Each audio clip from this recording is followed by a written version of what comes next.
while offset-based pagination is perfectly fine for our API.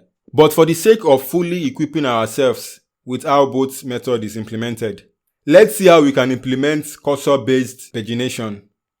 Unlike offset-based pagination, cursor-based pagination makes use of what is called a cursor to keep track of where the next items should be fetched from. We will be implementing this for replies. So we have per page, which will be the same as from the last video. Then we have after, which will be a string, and it will serve as our cursor. But now, instead of returning the replies directly, we will return a reply connection.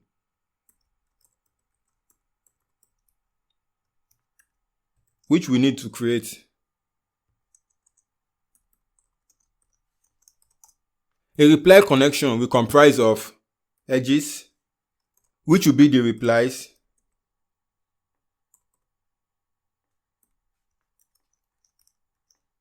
and page info,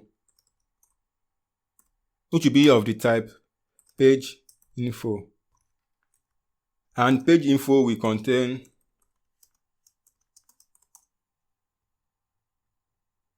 the cursor, which we'll call end cursor,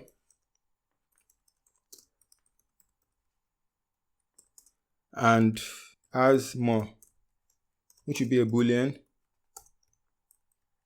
and will be used to determine if there are more items to be fetched. So let's head over to the resolver. I'm going to close all this out. Then we'll pull in the arguments.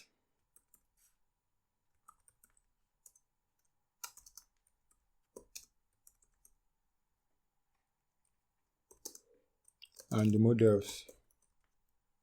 Then we can get rid of this and create a where options object to hold our where clause, just as we did while filtering threads.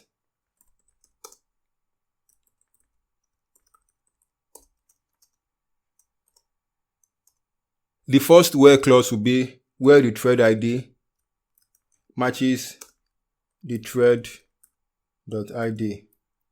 Then if the after argument is supplied,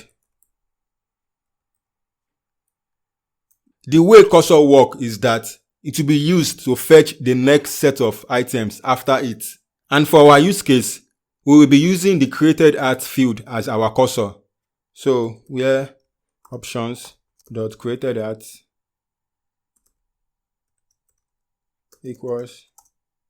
So we need to perform a where query where the created at field is greater than the cursor. Models dot sequelize dot up for operations, then dot gt, which means greater than, then the after.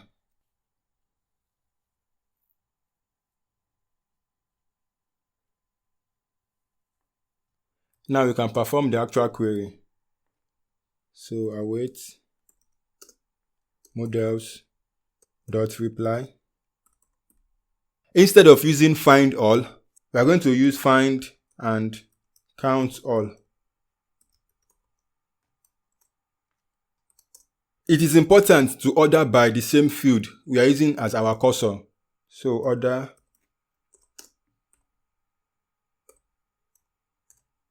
created at, and we will order in ascending order.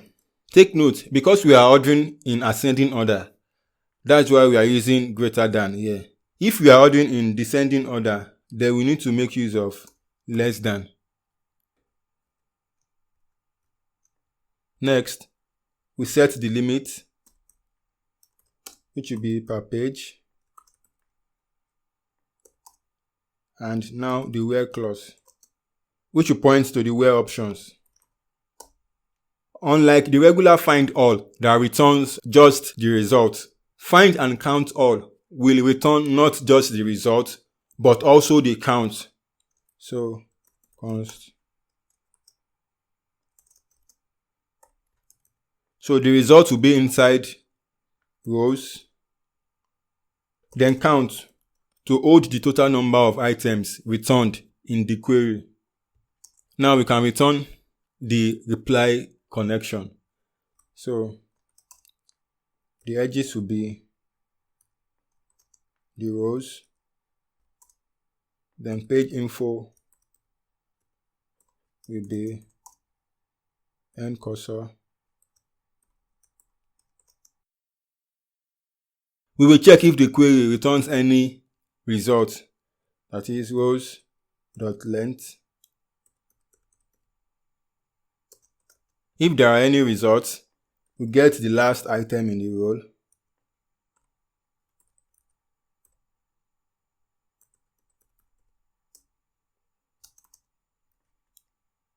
And get the created at field. Otherwise, we set end cursor to null. Then lastly, as more. Again, we check if the query returns any result.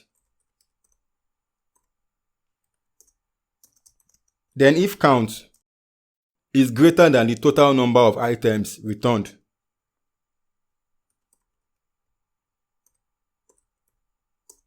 then as more will be true.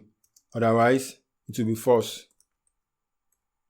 Before we head over to testing this out, there is one more thing we need to do. Irrelevant of what we are using as our cursor, the GraphQL specification recommends that cursors should be opaque and their format should not be relied upon. So we need to base 64 encode the cursor. So inside the utils file, we'll create two helpers to help us encode and decode the cursor. So const encode cursor. This will accept the cursor to be encoded. We will be using the Node.js built-in buffer to do the encoding. So buffer dot from, then the cursor, then dot to string, then the encoding format, which will be base 64, then decode cursor. Again, this will accept the cursor to be decoded.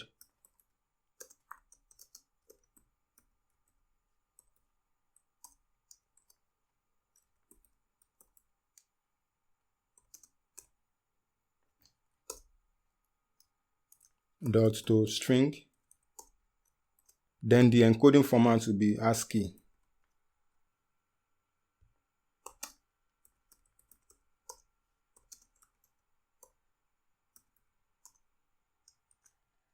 So let's pull in these helpers.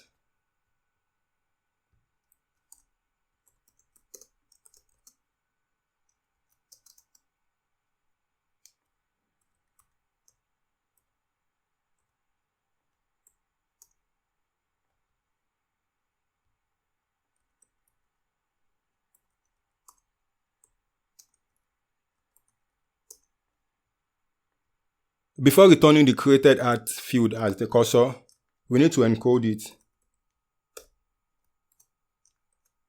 Let's also convert the created at to ISO string.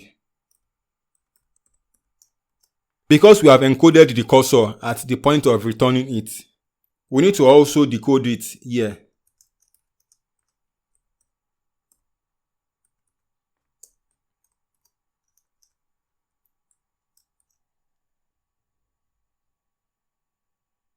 So now we can test this.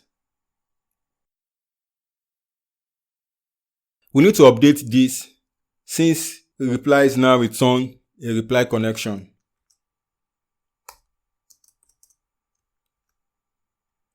Then the page info, the end cursor, and as more.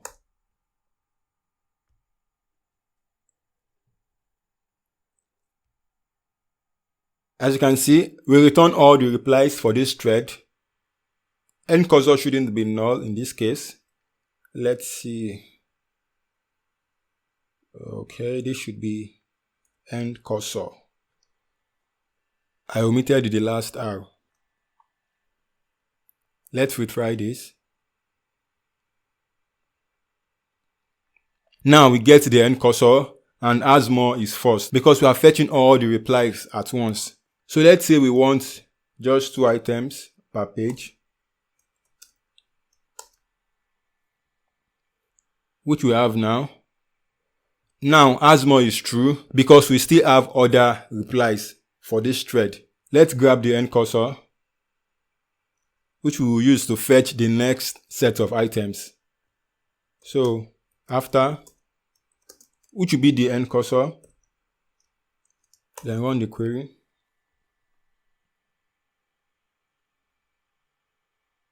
As you can see, we get the next set of items, and as more is still true. Again, let's use the cursor to get the next set of items.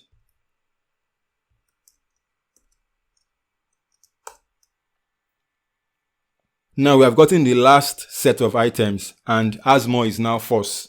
So there we have it, cursor based pagination.